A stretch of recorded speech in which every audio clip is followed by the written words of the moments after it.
Telugu YouTube ఛానల్లో మీ వ్యాపార ప్రకటనల కోసం 9154949554 కి కాల్ చేయండి. Hello everyone, welcome to KTV Telugu.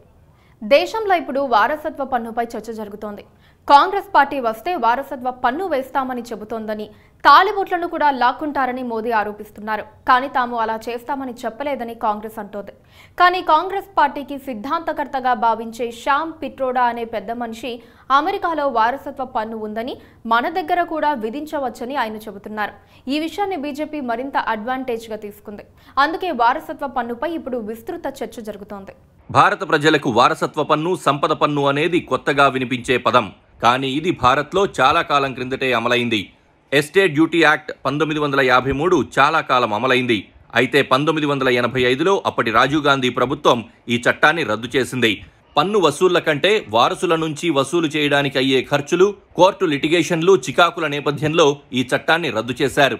తల్లిదండ్రులు, ఇతరత్రా బంధువులు మరణానంతరం వారసత్వంగా పొందే ఆస్తులపై విధించే పన్నులను ఎస్టేట్ డ్యూటీగా వ్యవహరించేవారు. చట్టపరంగా అప్పటి విలువ ప్రకారం 1.5 లక్షల రూపాయలకు మించిన ఆస్తులను వారసత్వంగా పొందినట్లయితే ఈ ట్యాక్స్ చెల్లించాల్సిందే.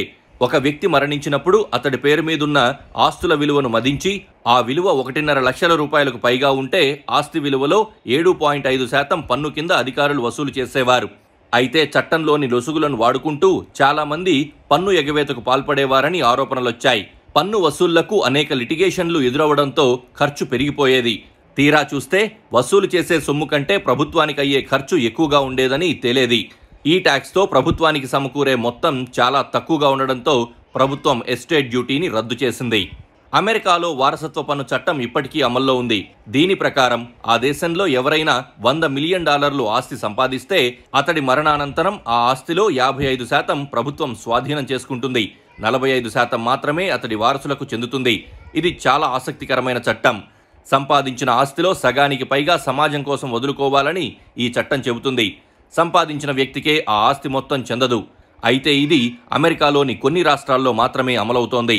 ఈ చట్టాన్ని ఇండియాలో అమలు చేయడంపై సోనియా గాంధీ కుటుంబానికి అత్యంత సన్నిహితుడైన శ్యామ్ పిట్రోడా చేసిన వ్యాఖ్యలు దుమారం రేపాయి.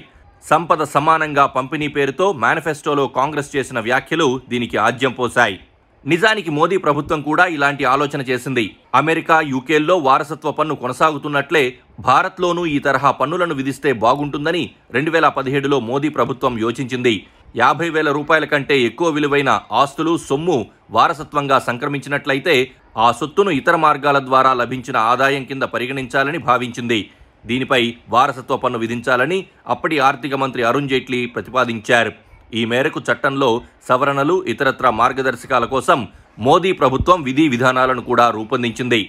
India federation of tax practitioners, హక్కుల కార్యకర్తలు, మేధావులు బీజేపీ సర్కార్ నిర్ణయాన్ని వ్యతిరేకించాయి. వారసత్వ పన్ను ఆలోచనను విరమించుకోవాలని, లేకపోతే దేశవ్యాప్త ఆందోళనలు చేపడతామని హెచ్చరించారు. దీంతో మోదీ సర్కార్ ఆ యోచనను విరమించుకుంది. నిజానికి ఈ వారసత్వ పన్నుపై పూర్తి స్థాయిలో వ్యతిరేకత లేదు. అమలు చేయాలన్న డిమాండ్లు కూడా ఉన్నాయి. 100 కోట్ల రూపాయలకు పైబడి ఆస్తులున్న వారికి అమలు చేస్తే మంచిదన్న వాదన కూడా కొన్ని వర్గాల నుంచి వస్తోంది. ఆదాయాల మీద కానీ, సంపన్నులు చేసే వ్యయాల మీద కానీ, వారి వద్ద ఉన్న సంపద మీద కానీ, కంపెనీల షేర్ల రూపంలో ఉన్న సంపద మీద కానీ, లేదా వారసత్వంగా సంక్రమించిన సంపద మీద కానీ పన్నులు విధించవచ్చునని అంటున్నారు. దీనివల్ల దేశానికి అవసరమైన మౌలిక సదుపాయాలు, ఇతర ప్రజా అవసరాలు తీర్చవచ్చునన్న అభిప్రాయాలున్నాయి. అయితే భారత్కు ఈ విధానం సరిపోతుందా అనేదానిపై అనేక అనుమానాలున్నాయి. ఆసక్తికర చట్టమే అయినా దీని అమలును అడ్డుకునేది మొదట రాజకీయ నాయకులే అని పేర్కొంటున్నారు. అలాంటి చట్టం అమలు చేస్తే మొదట నష్టపోయేది రాజకీయ నాయకులు, సంపన్నులే. పేద, మధ్యతరగతి కుటుంబాలపైన ప్రభావం ఉన్నప్పటికీ అధిక మొత్తంలో సంపదను సమాజం కోసం వదులుకోవాల్సింది మాత్రం రాజకీయ నేతలు, ఆ పార్టీలకు విరాళాలిచ్చే పారిశ్రామికవేత్తలు, సంపన్నులు అవుతారు. ఇక సామాన్యులు, పేదలు ఈ చట్టం కిందకు రారు. అయినా ఎన్నికల సమయం కాబట్టి ఈ అంశాన్ని సైతం బీజేపీ ఎన్నికల ప్రచారాస్త్రంగా చేసేసింది. పన్ను అనే మాట వినిపిస్తే భారత ప్రజలు భయపడిపోతారు. ఎందుకంటే మన దేశంలో ట్యాక్స్ టెర్రరిజం ఆ స్థాయిలో ఉంది. ఒక మనిషి సంపాదనలో 40% ట్యాక్స్ కింద వివిధ పద్ధతుల ద్వారా చెల్లిస్తున్నారు. ఈ భయాన్ని ఆసరా చేసుకొని మోదీ రాజకీయం చేస్తున్నారు. కాంగ్రెస్ టెన్షన్ పడుతోంది.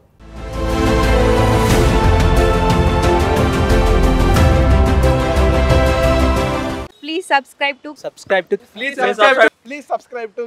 subscribe to KTV Telugu. KTV Telugu. KTV Telugu channel. Please subscribe to Please subscribe to KTV Telugu. KTV Telugu. KTV Telugu channel.